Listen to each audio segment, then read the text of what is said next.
Sometimes it's difficult to look at the inner world and really, gain a very clear understanding. Well, usually you need to talk to a few friends, maybe to a therapist, and then maybe you get like a snippet of a little bit of a clarity of a tiny little part of your inner universe. But when you look at how you act, it becomes pretty evident what you believe.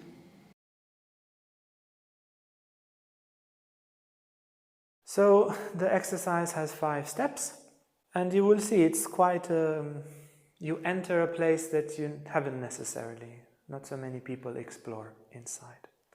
The first stage is to examine and list our main beliefs about the whole. In the second stage, you rate from 1 to 100 how much do you believe that everything will always end in a disaster, or life is meaningless, or life is meaningful, or there is love in the core of everything, or whatever. This you believe 60%, there is love in the core of everything, and everything in life has meaning. That is like 80% you believe in that. And then the third stage is to classify from the beliefs what is real faith, what is wrong doubts. I don't know where I got it on my phone. I don't know what this app is about, but it's wrong. It's like a virus on my phone. Yeah, like life is meaningless, or I don't know, whatever wrong beliefs you have there. And if there is something you're not sure, you can add. Third category, not sure.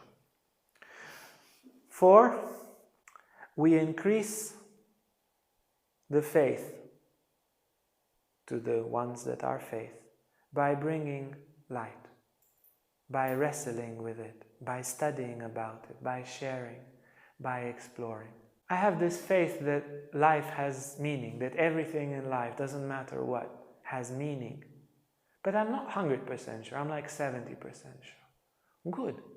Look at it, be attentive to it, read about it, share about it, speak about it, and pray that it will grow. And you will see it works. I tried. It works like you can't imagine. And if you move from 70 to 85%, excellent. If you have faith that there is a supreme force that knows me, that takes care of me, that loves me, and that is omnipotent, but you're like 50% sure about that, and you move from 50 to 70% about that, maybe half of your worries will disappear just from that movement. Half of your anxiety. You might heal from diseases just because you changed that one faith, just from 50% to 70%. Because you will become so relaxed.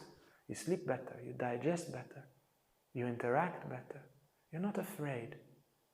Because actually when I look at it, yeah, I'm quite sure, but I haven't looked at it directly. It was in the back of my conclusions. The 5th stage is to reduce the doubts, to reduce the wrong doubts by bringing it to the light. The same thing. You wrestle with it.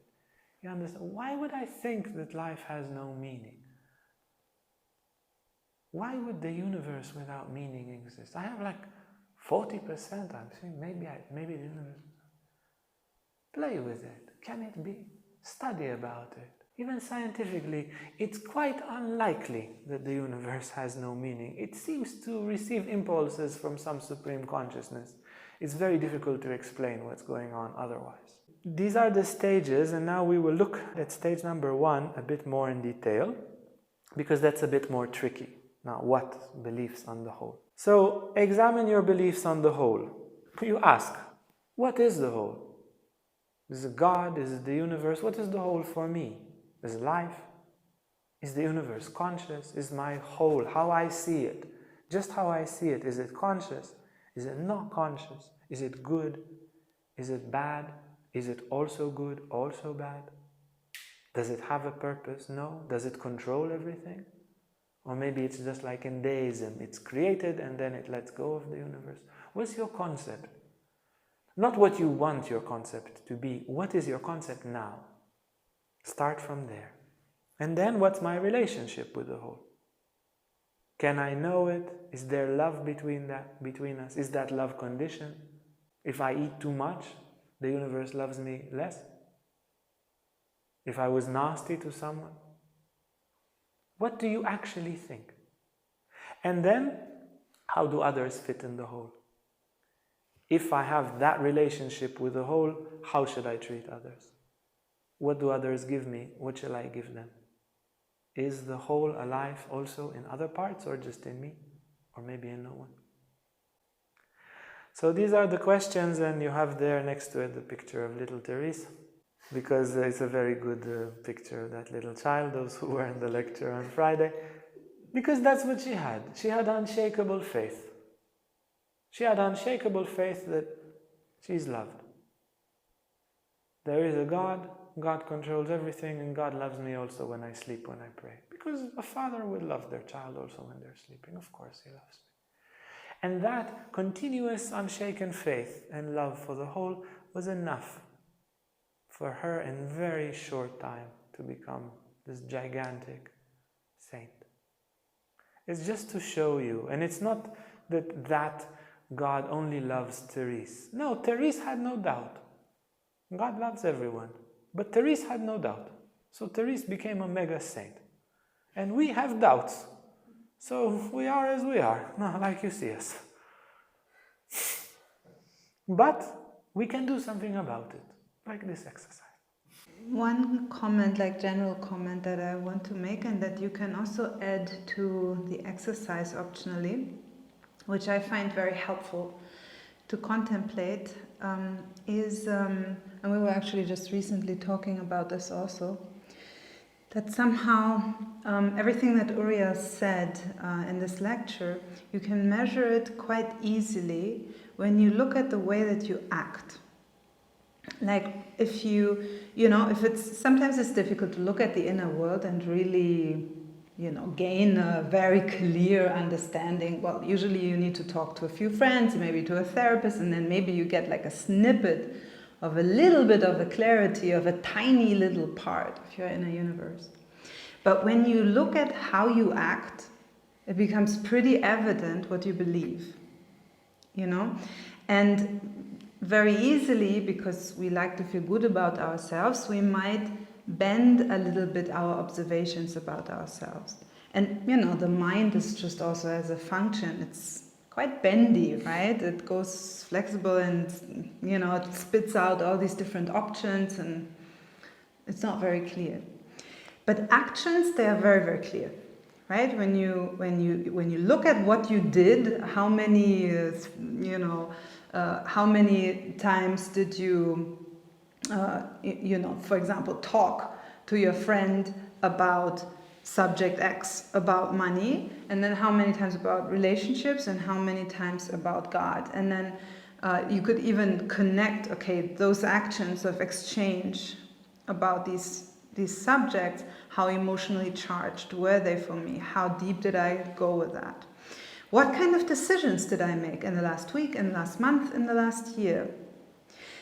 When I look at these decisions that I make, are these decisions like an embodiment, like a blueprint, a depiction, a reflection, whatever, of a profound faith in God, or of a partial faith in God and a partial faith in society, a partial, in faith in my relationship, in my career, obviously we have usually a patchwork of different beliefs, like Uriel described it. And that patchwork of what you believe and exactly how you see God is continuously reflected in your actions and in your choices. So I find that for me a very easy way of seeing where I'm at, What is also, for example, my reaction to a certain life circumstance, like just described, right? Life circumstances like this and that, faith goes out of the window. Interesting, it's a very valuable piece of information about yourself, right? How otherwise do you react to different life circumstances? Do you react with prayer when there's a crisis? Because that's one version of it, but some people, they pray a lot when they are not in crisis, and once they're in crisis, they think only the boyfriend can help, or only money can help, or only XYZ can help, right? But not God. God has nothing to do with this part of my life. Life has nothing to do with this part of my life. The universe has nothing to do with this part of the universe, yeah? It's a very interesting inner conviction that we have and that we hold on to with the conviction and know it, but of course I have faith, but it's unreasonable to think about God in this moment. Well, if I have full faith, it's never unreasonable to think about God in any moment, right? So for me, this is a very helpful thing to look into. How do I act? What choices do I make? What are my reactions to things that sort of life throws at me, just situations that happen, difficult ones, easy ones, neutral ones, like that. Yeah, that's what I wanted to add. Thank you.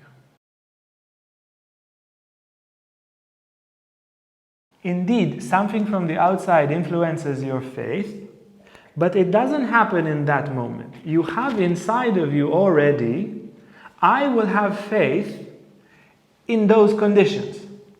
And then when those conditions are not met, and something you're disappointed with money, with love life, with this, with that, with health, I don't know what, you already have the preconditioning.